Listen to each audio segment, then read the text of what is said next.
안녕하세요, 리본카 전여빈입니다. 지금 제가 나와 있는 곳은 리본카 청라지점이에요. 오늘 여기서 뭘 해볼 거냐면, 지난번에 제가 소형 SUV는 이런 것들이 정말 좋아요 라고 해서 알려드렸더니 많은 분들이 그러면 나는 이번엔 좀 중형이나 준대형 같은 좀 큰 차들을 원한다 라고 하셔서 국내에서 나오고 있는 중형, 준대형 SUV들을 한번 살펴보면서 과연 어떤 차들이 가성비가 좋은지, 나한테는 어떤 차들이 좀 적절한지, 이런 것들을 한번 알아보도록 할게요.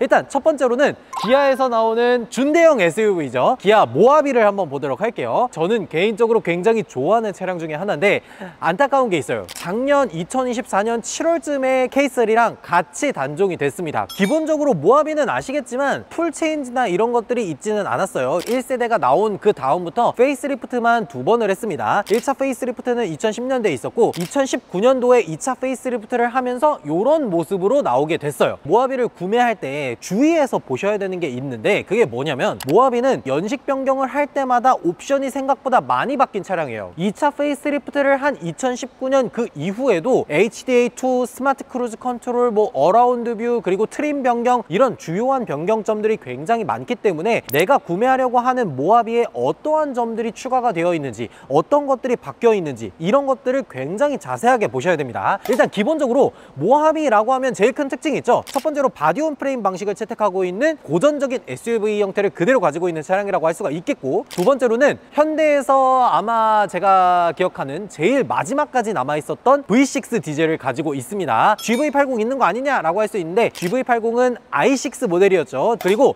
이거 굉장히 중요한데, 트림을 어떻게 봐야 되는지 그런 것들을 한번 보여드리도록 할게요. 이거를 어디서 구분을 할 수가 있냐면 측면을 보시면 됩니다. 여기 보시면 지금 20인치 휠을 장착한 걸 볼 수가 있어요. 이 20인치 휠을 장착한 걸 보면 기본적으로 이 차량이 마스터즈 이상의 차량이구나 라는 것들을 알 수가 있습니다. 가장 아래 등급 트림인 플래티넘에서는 18인치지만 마스터즈, 그래비티 이렇게 올라오게 되면은 20인치 휠을 적용을 해줍니다. 그래서 이 휠만 딱 보더라도 내가 구매하고자 하는 차량이 마스터즈인지 플래티넘인지 이런 것들을 알 수가 있는 겁니다. 이런 거 굉장히 중요해요. 그리고 뒤쪽에서도 한번 보면요, 이 뒤쪽에서 이 마크를 확인을 하셔야 돼요. 지금 여기 보면 4X라고 되어 있잖아요. 우리가 현대 기아 차량들을 생각해보면 H트랙이나 4휠 드라이브 같은 옵션 선택을 위해서 200만 원이나 250만 원 요 정도 값을 지불을 하잖아요. 모하비는 그런 게 필요 없습니다. 가장 아래 등급 트림인 플래티넘을 구매하더라도 사륜구동이 기본으로 들어가게 됩니다. 근데 여기서 차이가 뭐냐면, 원래는 기아 모하비가 4휠 드라이브라는 명칭을 사용했었는데 연식 변경을 한 후에 4X라는 표현으로 바뀌었어요. 그래서 4휠 드라이브는 구형이다 라고 보시면 되고, 4X라고 들어가 있으면은 그래도 신형에 속하는 모하비다 라고 보시면 돼요. 그리고 진짜 중요한 거는 실내에 있으니까 그것도 잠깐 보도록 할게요. 모하비 같은 경우에는 사실 기아에게 있어서 플래그십 SUV에 해당하는 차량이잖아요. 그렇기 때문에 웬만한 옵션들은 거의 다 들어가 있습니다. 이 위쪽으로 헤드업 디스플레이 들어가 있고, 아래쪽으로 계기판 디스플레이 들어가 있고, 오른쪽으로도 12.3인치짜리 센터 디스플레이가 모두 들어가 있어요. 그리고 이 아래쪽으로 스마트 크루즈 컨트롤 기능들 들어가 있으면서 통풍 시트라든지 이런 것들도 모두 들어가 있습니다. 그리고 4휠 드라이브가 기본이기 때문에 이쪽에 보면 터레인 시스템도 기본으로 포함되어 있어요. 그리고 후진기어를 딱 넣었을 때 이렇게 어라운드 뷰가 나오게 되죠. 이 어라운드 뷰가 기본으로 들어가는 게 마스터즈 트림부터 기본으로 들어갑니다. 그렇기 때문에 모하비 같은 경우에는 마스터즈 트림 이상만 고르게 되면 내가 이 차에 옵션이 어떤 것들이 들어가야 되는지 알아볼 필요가 적어진다는 거, 그게 제일 편한 포인트인 것 같더라고요. 근데 이거는 반드시 확인을 하셔야 됩니다. 요 위쪽으로 썬루프 들어가는 거, 요거 확인을 하셔야 되고, 요 뒤쪽으로 봤을 때 시트가 5인승인지 6인승인지 7인승인지 이런 것들을 반드시 구분을 하셔야 돼요. 그 중에서 제일 비싼 거는 6인승입니다. 왜 그러냐면 뒤쪽에 캡틴 시트 2개로 들어가면서 통풍 시트가 기본으로 포함이 돼요. 6인승 시트 가격만 하더라도 한 100만 원 정도가 됩니다. 그래서 여러분들이 구매하실 때 가장 중점적으로 확인을 하셔야 되는 건 마스터즈 트림이 맞는지, 6인승 시트인지, 헤드업 디스플레이가 들어가 있는지 이런 것들을 반드시 보셔야 됩니다. 근데 제일 중요한 거는 이 모하비가 단종이 되면서 과연 감가가 얼마나 많이 됐을까 라는 것들이 진짜 중요하잖아요. 그건 내려서 말씀드리도록 할게요. 그래서 제일 중요한 거는 이 모하비가 한 마스터즈 트림을 가지고 있었을 때, 거기에다가 6인승의 이런저런 선택 옵션들이 좀 넣어져 있을 때 대략 신차가가 어느 정도가 됐었는지, 그리고 현재가가 어느 정도인지가 중요하잖아요. 제 옆에 서 있는 모하비 같은 경우에는 지금으로부터 한 3년 정도가 된 차량이고, 그리고 주행거리도 한 45,000 정도밖에 안 됐어요. 보증기간이 기간이 끝날지 말지 약간 언저리쯤에 있는 그런 차량이라고 보시면 돼요. 신차가로 나왔을 때만 하더라도 한 5,800만 원 정도의 판매가 됐었던 그런 차량이거든요. 모하비가 생각보다 되게 비싼 차량이에요. 그런 차량이 지금 한 3년에 45,000km 정도 탔을 때 어느 정도 가격을 유지하고 있냐, 한 4천만 원 중반 정도를 유지하고 있습니다. 신차 가격 대비해서 3년 정도가 지났는데 아직도 한 감가가 1,300, 1,400만 원 정도밖에 안 된 거예요. 우리가 보통 한 6천만 원 정도 되는 SUV다 라고 생각하면 뭔가 감가가 되게 심할 것 같고 이런 생각을 하게 되는데, 모하비는 약간 예외입니다. 왜 그러냐면 애초에 모하비의 판매량 자체가 많지가 않았어요. 보통 판매량이 500대 미만이었습니다. 그러다 보니까 애초에 시중에 풀려있는 모하비가 그렇게 많지도 않을 뿐더러 모하비는 특정 연령층에 있는 사람들이 굉장히 선호하는 차량 중에 하나예요. 게다가 단종이 됐죠. 그러다 보니까 국내에서 내가 바디온 프레임 방식을 가지고 있는 차량을 구매하고 싶으면서 준대형 사이즈에다가 V6 디젤 연비가 좀 잘 나오는 차량이었으면 좋겠어 라고 하면은 사실상 고를 수 있는 선택지가 모하비가 마지막이기 때문에 굉장히 시소성이 있는 차량으로 바뀌면서 감가 방어도 굉장히 잘 되고 있는 것 같아요. 근데 모하비 같은 경우에도 시간이 압도적으로 많이 지나서 1차 페이스리프트 같은 경우에는 꽤나 감가가 많이 되는 편입니다. 모하비 구형 차량 같은 경우에는 아무래도 연식도 오래되고 주행거리도 길다 보니까 한 1,000만 원 후반대 정도면 충분히 업어갈 수가 있더라고요. 나는 가격이 좀 저렴했으면 좋겠어, 연식이나 키로수는 잘 안 봐 라고 하면은 이렇게 구형 차량을 보는 것도 방법이라고 할 수가 있겠어요. 그리고 저는 개인적으로 한 가지 좀 장점이라고 하는 건, 신형 모하비는 다 기아 엠블럼을 채택했지만 이 구형 같은 경우에는 이런 식으로 모하비라고 하는 전용 엠블럼을 사용하는 게 장점이라면 장점일 수 있겠죠. 그리고 다음으로는 모하비의 약간 경쟁 라이벌이라고 할 수 있는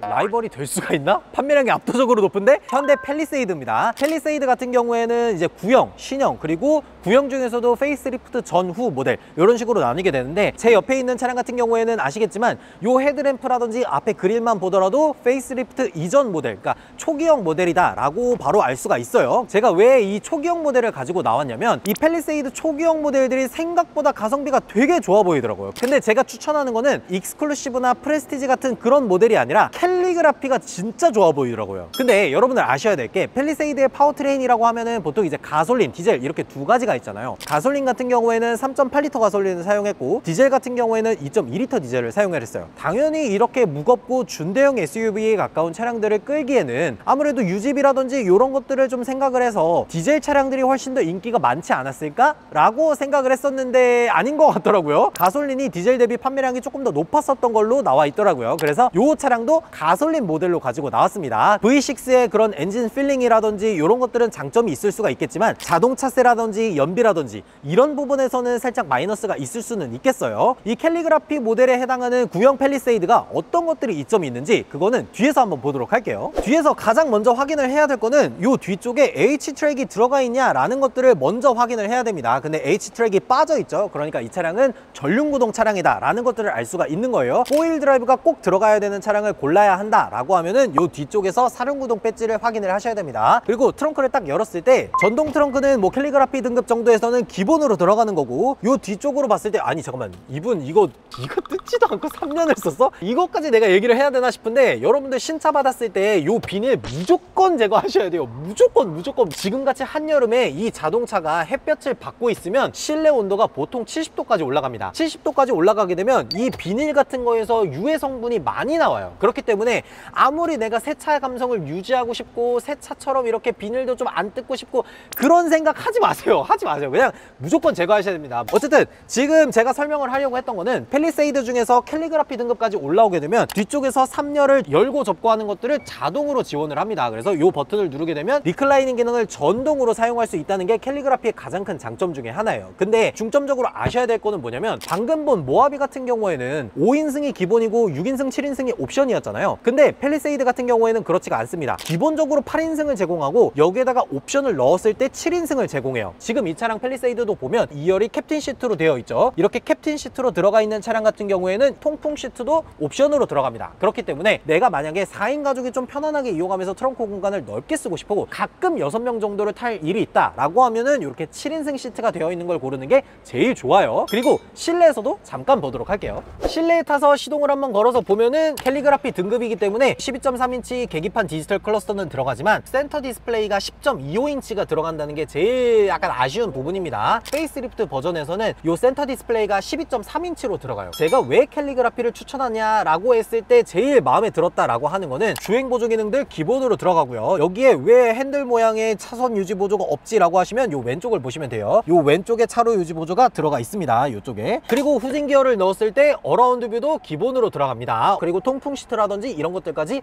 모두 들어가는 모습을 볼 수가 있어요. 이렇게 옵션이 많이 들어가 있는 팰리세이드 캘리그라피를 왜 추천을 하느냐, 그거는 내려서 말씀드리도록 하겠습니다. 가장 중요한 거는 가성비가 얼마나 있는지, 그게 제일 중요한 거잖아요. 제 옆에 있는 차량 같은 경우에는 신차로 출고됐을 때만 하더라도 4천만 원 후반 정도의 가격을 가지고 있었지만 3년 3만 킬로미터 정도가 지나고 나서 지금 현재 가격이 3천만 원 초반입니다. 그러니까 딱 3년 동안 감가만 거의 뭐 1,700, 1,800만 원을 두들겨 맞은 거예요. 3천만 원 초반대에 이런 준대형 SUV를 소유할 수 있다는 건 저는 개인적으로 봤을 때 굉장히 가성비 있는 선택지가 될 수 있지 않나? 라는 생각이 들기는 합니다. 근데 한 가지 안타까운 점은 이런 모양으로 되어 있는 이 페이스리프트 이전 구형 모델이 약간 연식이 좀 오래돼 보이는 듯한 그런 문제가 있다는 게 살짝 아쉬운 지점일 수는 있겠더라고요. 얘 뒤로 벌써 풀체인지 모델까지 나와 있는 상태이기 때문에 최신 연식에 가까운 차량들을 구매하고 싶어 라고 하는 분들한테는 살짝 아쉬울 수 있지만 나는 가성비 있는 준대형 SUV를 원해, 그런 사람들한테는 제격일 수 있겠더라고요. 그리고 다음은 현대의 탐켄치라고 불렸었던 산타페 하이브리드 모델입니다. 이 산타페 하이브리드 같은 경우에는 사실 디자인만 빼고는 다 좋은 성능을 가지고 있는 그런 자동차예요. 기본적으로 우리가 산타페다 라고 생각했을 때 가솔린 모델은 연비가 너무 안 좋고 디젤 모델 같은 경우에는 요소수를 써야 되기 때문에 약간 부담스러워 라고 생각을 했을 때 연비도 좋으면서 1.6L 터보 엔진을 사용하기 때문에 자동차세도 저렴한 이 산타페 하이브리드가 그나마 대안이 될 수가 있기 때문이에요. 근데 가장 중요한 거는 중고로 나오게 된 자동차들을 고를 때 가장 가성비 있게 고를 수 있다 라고 할 수 있는 모델들은 옵션이 조금 많이 들어가 있는 중간급 트림 이상을 고르는 게 제일 좋습니다. 중간급 트림 이상을 고르게 되면 옵션이 많이 들어가 있고 신차가가 비싼 만큼 중고로 내려오게 되면 감가폭이 훨씬 커지게 돼요. 이 차량이 대표적인 그런 차량입니다. 제 옆에 있는 산타페 같은 경우에는 캘리그라피 등급에다가 선택할 수 있는 옵션들을 거의 다 때려 넣다 보니까 신차가가 4,800만 원 정도가 된 건데, 지금으로부터 한 4년 정도가 지났고 주행거리도 한 7만 킬로미터 정도 됐을 때 현재 가격이 어느 정도냐면 2천만 원 후반이에요. 2천만 원 후반. 신차가 대비해서 감가가 무려 지금 2천만 원이나 된 겁니다. 심지어 하이브리드 모델에 중형 SUV까지 넣어진 그런 자동차인데도 불구하고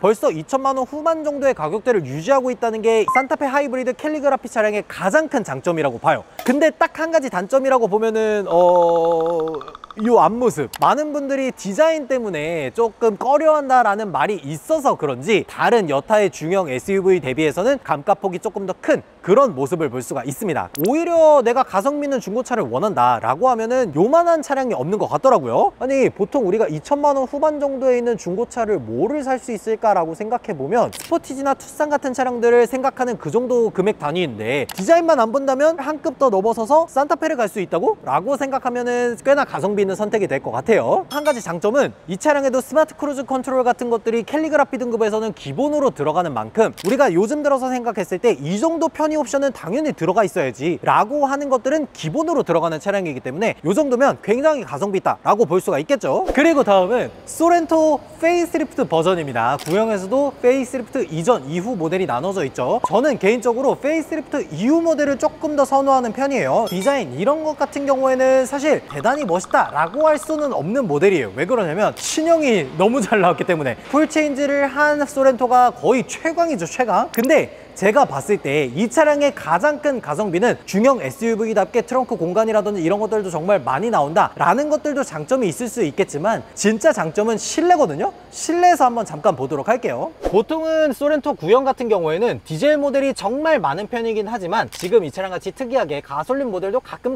있기는 합니다. 이 소렌토 가솔린 같은 경우에는 지금까지 시간이 꽤 지났음에도 불구하고 생각보다 정숙함을 많이 잘 유지하고 있어요. 디젤 같은 경우에는 타자마자 굉장히 덜덜덜 하는 그런 디젤의 떨림이 느껴지지만 가솔린 같은 경우에는 그런 떨림이 느껴지지 않는 게 진짜 큰 장점이기도 하더라고요. 저는 개인적으로 소렌토 구형 그 중에서도 노블레스 트림이 제일 좋습니다. 왜 그런지를 제가 좀 설명을 드릴게요. 기본적으로 센터 디스플레이도 작게는 하지만 이렇게 들어가고 있고요. 아래쪽으로 보면은 이렇게 통풍 시트도 들어가 있습니다. 노블레스 등급까지 올라오면 2018년식이긴 하지만 스마트 크루즈 컨트롤이 들어갑니다. 이렇게 크루즈 있고 앞차와의 차간 거리를 조절할 수 있는 버튼이 있죠. 그리고 이 왼쪽으로 뒤쪽으로 보면은 차로 유지 보조 기능이 들어가 있습니다. 이 차로 유지 보조 기능까지 들어가 있기 때문에 옵션표에 보면은 드라이브 와이즈라는 선택 옵션을 추가했을 때 스마트 크루즈 컨트롤이 옵션이 추가가 된다 라고 써 있는 걸 보실 수가 있을 거예요. 그냥 구형이니까 가격이 저렴해서 추천한다 라고 하기보다는 통풍 시트라든지 스마트 크루즈 컨트롤이라든지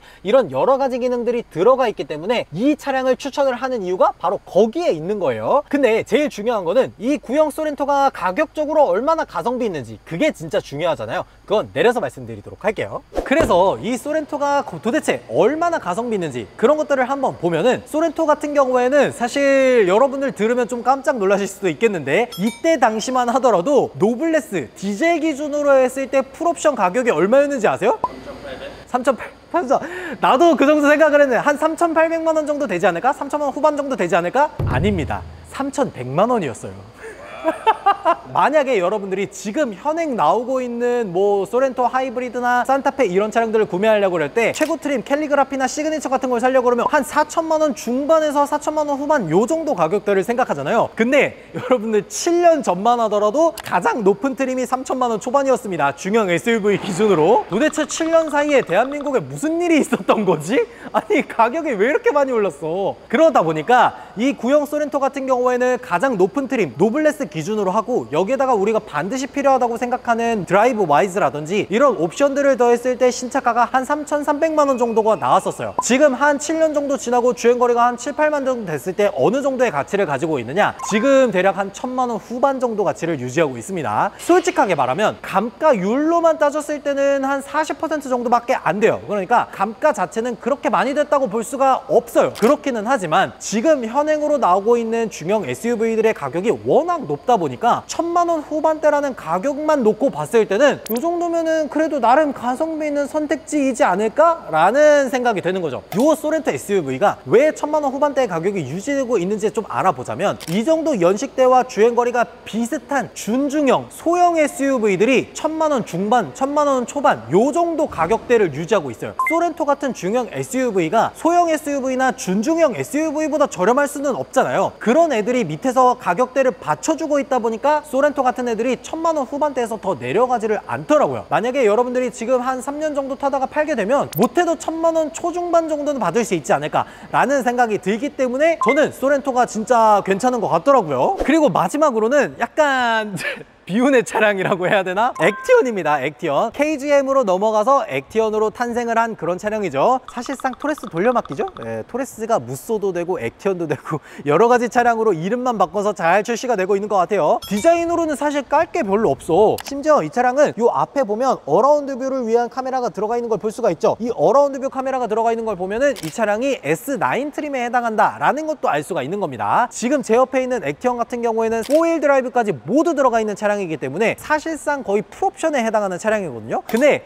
이게 왜 안타까운지 좀 얘기를 해보자면, 얼마 전에 뭐가 나왔죠? 액티온 하이브리드가 나왔어요. 액티온 하이브리드가. 근데 하이브리드랑 일반 모델이랑 별로 차이가 안 납니다. 그렇기 때문에 얘가 약간 비운의 모델이라는 거예요. 요 액티온 저희가 서울에서 부산까지 뛰었을 때 연비 얼마나 나왔는지 기억하세요? 연비가 12km대가 나왔습니다. 12km대. 중형 SUV에 해당하는 만큼 긴 전장과 제원을 가지고 있음에도 불구하고 4기통에 해당하는 1.5L 엔진을 딱 넣어줬기 때문에 아무래도 덩치 대비해서 작은 심장을 가지고 있어서 연비가 좀 떨어집니다. 시내 주행을 하면 고속도로보다 더 덜 나와요. 그래서 하이브리드 엔진을 기다렸다가 구매하시는 분들은 그분들은 굉장히 승자이신 것 같고, 하이브리드가 아니라 그냥 일반 엔진이어도 충분하다 라고 하시는 분들은 신차를 구매하시면 손해가 좀 커요. 무조건 중고로 오셔야 됩니다. 왜 그러냐면 지금 제 옆에 있는 이 액티온이 신차가로는 거의 4천만 원에 해당하는 가격을 가지고 있는데 1년도 안 되고 10,000km도 안 탔는데 벌써 3천만 원 초반입니다. 그렇기 때문에 저는 액티온 같은 경우에는 하이브리드 모델이 아니라 그냥 일반 내연기관인 차량을 원해 라고 하면은 이렇게 중고로 나와 있는 S9의 4휠 드라이브 트림을 알아보시는 게 제일 합리적인 선택이라고 봐요. 아니 솔직히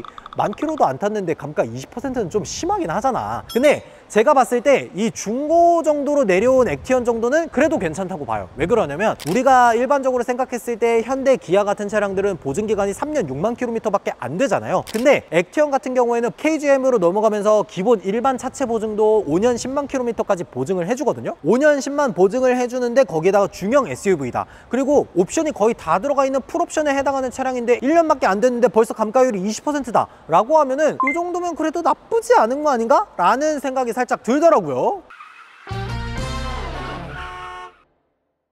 네, 오늘 이렇게 중형부터 준대형에 해당하는 SUV들이 어느 정도의 근황을 가지고 있는지 한번 쭉 살펴봤는데, 다른 여러 가지 차량들의 장점들이 굉장히 많지만 캘리그라피 등급을 가지고 있는 팰리세이드가 진짜 가성비 좋은 차량이 아닌가 라는 생각이 딱 들더라고요. 캘리그라피 정도의 준대형 SUV에 해당하는 차가 벌써 3천만 원 초반대 정도의 가격을 가지고 있다는 건, 야, 이 정도면은 진짜 나쁘지 않은데? 라는 생각이 들다 보니까 저에게는 개인적으로 저 팰리세이드 모델이 굉장히 좋아 보이더라고요. 만약에 여러분들이라면 오늘 본 중형에서 준대형급에 해당하는 SUV들 중에서 나한테는 과연 어떤 차량이 적절할지 댓글로 달아주시면 좋을 것 같습니다. 지금까지 저는 리본카 전유빈이었습니다. 감사합니다.